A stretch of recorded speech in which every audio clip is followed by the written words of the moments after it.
지난 16일 스카이데일리는 한미 군 당국이 수원의 선거 연수원에서 체포한 중국인 간첩들을 주일미군 기지로 압송했다고 보도했습니다. 해당 보도에 따르면 이들 중국인 해커들은 모두 99명으로 평택항을 거쳐 일본 오키나와 미군 기지로 이송되었습니다. 이들은 미군의 신문 과정에서 선거 개입 혐의 일체를 자백한 것으로 드러났고, 중국 정부는 자국민이 체포 압송됐지만 항의하지 못한 채 관련 사실을 함구하고 있다고 보도했습니다.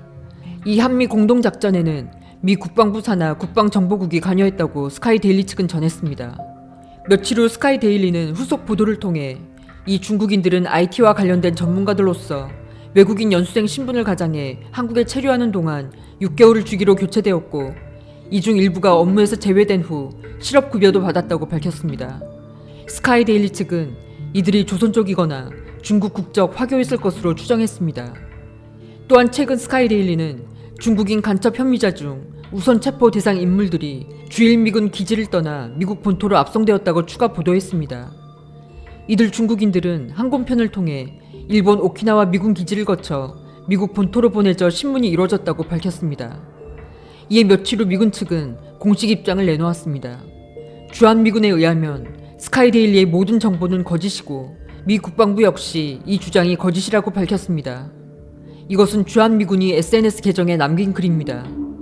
주한미군에 대한 이야기 전체가 거짓이며 주한미군, 주일미군, 미 국방정보국, 미 국방부, 국무부 등 어느 곳도 그런 행동에 참여하지 않았다.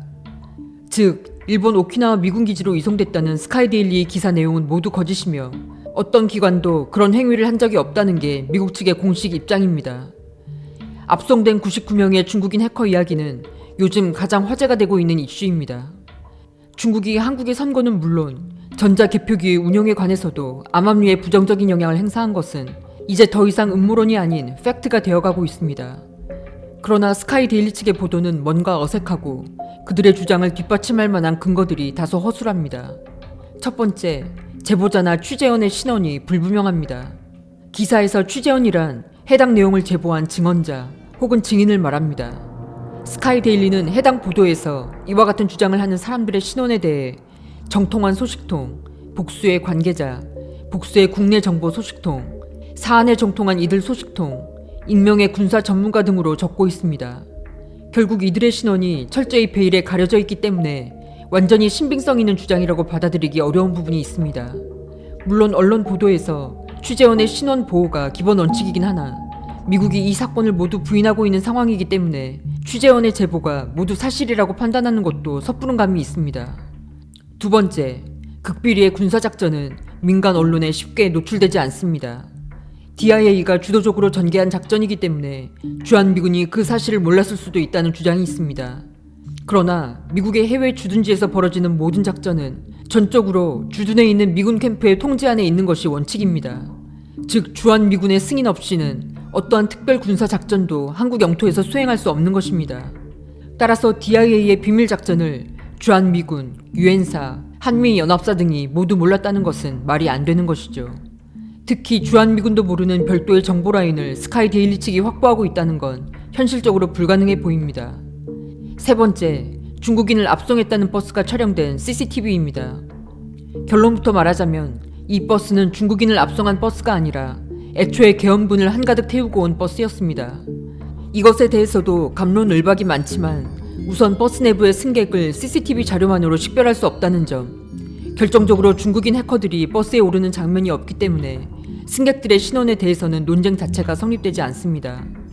다만 우리는 이 CCTV를 통해 현장의 분위기를 유추해 볼 수 있습니다. 버스가 빠져나가는 장면에서 매우 허술한 점이 발견됩니다. 만약 저 버스 안에 수많은 해커들이 탑승해 있었다면 못해도 한 개 소대 규모의 계엄군 병력이 버스가 출발하기 직전까지 버스 주변을 포위하거나 사주 경계를 하는 등 다양한 전술적 행동을 보였을 것입니다. 예를 들어 창문 주변에서 이탈자를 감시하는 병력, 버스 입구를 통제하는 병력, 주변에 위험 요인은 없는지 경계하는 병력 등이 분명히 있었어야 합니다. 또한 버스가 이동할 때는 만약의 사태를 대비해 차량 앞뒤로 반드시 타격대가 탑승한 무장 SUV 차량이 동행해야 합니다. 미군 기지로 데리고 가서 오키나와를 압송할 만큼 굉장히 중요한 표적을 확보한 상황이기 때문입니다. 그러나 해당 CCTV 속에서 버스 주변에는 아무런 긴장감도 관찰되지 않았습니다. 약간의 전술적인 상식만 있어도 금방 이상하다는 것을 알 수 있습니다. 이처럼 허술한 호송 작전은 전 세계 어디에도 존재하지 않습니다. 버스는 도착한 모습 그대로 유유히 그곳을 떠났습니다. 즉, 애초에 계엄군이 타 있는 버스가 도착한 것이고 특이사항이 발생하지 않자 하차 인원 없이 그대로 돌아간 장면이라는 얘기입니다. 최근 윤석열 대통령 측 변호인단이 선관위에 체류한 중국 국적의 사무인 명단을 조사해달라고 요청한 사실이 있습니다. 그러나 이 사안은 지난 2020년 코로나 팬데믹 당시 선거연수원에 머물렀던 명단을 조사하라는 것이지 스카이데일리가 보도한 중국인 해커 99명과는 무관한 내용입니다. 저 또한 스카이데일리의 보도가 사실이길 간절히 바라는 사람 중 한 명입니다. 윤 대통령 측이 주장하는 부정선거 관련 정황에 확실히 힘을 보탤 수 있는 이슈이기 때문입니다. 선관위에 중국 국적의 근무자들이 있었고 채용 비리 등을 통해 다양한 혜택을 보고 있었다는 것도 사실입니다. 그러나 중국인 해커 99명 이슈에 대한 진위 여부는 지금으로서는 밝힐 수도 없고 앞으로 밝혀지지도 않을 것입니다. 만약 해커들을 압송한 사실이 정말 진실이라면 DIA가 전개한 극비리 작전이기 때문에 미군 측도 이 사안에 대해 공식적으로 부인할 가능성이 아주 없지는 않습니다.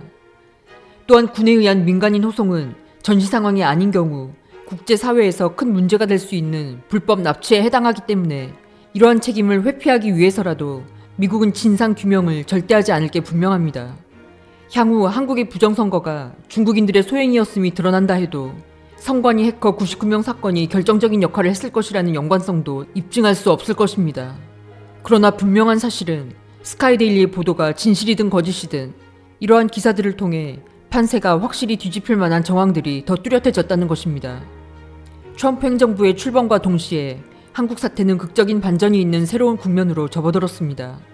세계의 부정선거에 중국이 개입되어 있음이 점점 더 선명하게 드러나고 있고 이 같은 사실을 그 누구보다 잘 알고 있는 나라가 미국입니다.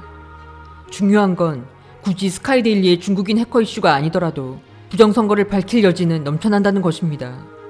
즉, 중국인 압송 여부가 이번 사태의 승패를 쥐고 있는 게 아니라는 얘기입니다. 계엄 직후부터 방송을 통해 언급했듯 이번 사태는 본질에 충실한 게임이고 또한 그렇게 전개되고 있습니다. 윤석열 대통령이 출석한 3차와 4차 변론기일 헌재의 실황을 시청하신 분들이라면 재판의 분위기를 피청구인 측이 주도하고 있다는 것을 느끼셨을 겁니다. 본인의 탄핵을 신미하는 재판장에서 이렇게 웃을 수 있는 사람이 몇이나 되겠습니까? 그만큼 대통령이 심적으로 여유가 있다는 얘기입니다. 또한 사건이 검찰로 넘어갈 경우 국면 전환을 기대해 볼 수 있을 것이라고 지난번에 말씀드린 적이 있습니다. 최근 사건이 공수처에서 검찰로 이첩된 후 대통령의 지지율 상승은 물론 여론 지형도 크게 변화하고 있습니다. 법원 측은 구속수사 기간 연장 신청을 불허하기도 했습니다. 최근 트럼프는 취임식 직후에 열린 무도회 행사에서 해외 파병 기지와 화상 통화를 했습니다. 전 세계에 배치된 미군 기지는 70여 개국에 약 800개에 이릅니다. 그런데 트럼프가 가장 먼저 연결한 미군 기지는 다름 아닌 주한미군의 캠프 험프리스였습니다. 이 통화에서 트럼프는 한국의 상황은 어떤가라고 질문했습니다. 트럼프 행정부도 한국의 계엄 사태를 예의주시하고 있다는 얘기입니다. 국가가 혼란스러운 사태에 직면하고 있을 때 음모론을 살포해 민중의 판단을 흐리게 하고 분열시키는 것은 원래 미국 중앙정보국 CIA의 전문 분야입니다.